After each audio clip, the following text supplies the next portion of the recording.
नमस्कार विद्यार्थी मित्रांनो, मी आज तुम्हाला व्हेरिएशन म्हणजे चलन सांगणार आहे, म्हणजे प्रमाण सांगणार आहे। फर्स्ट डायरेक्ट व्हेरिएशन म्हणजे समप्रमाण। जर x आणि y ह्या दोन राशी असतील आणि x भागिले y बरोबर स्थिरांक असेल तर त्या ठिकाणी x is directly proportional to y म्हणजे x y च्या समप्रमाणात आहे असं म्हणतात।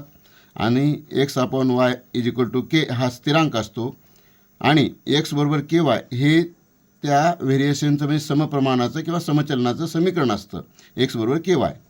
In direct variation ratio of two quantity remain constant म्हणजे डायरेक्ट व्हेरिएशन म्हणजे समप्रमाणामध्ये समचलनामध्ये दोन राशीचा भागाकार स्थिर असतो। This variation also called as direct proportion म्हणजे या व्हेरिएशनला आपण समप्रमाण देखील म्हणतो।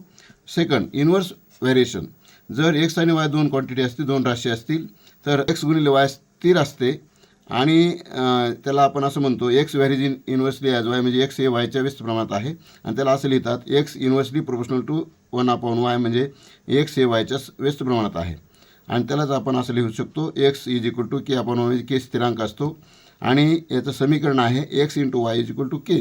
हे आहे इन्व्हर्स व्हेरिएशनचं म्हणजे व्यस्त चलनाचं समीकरण।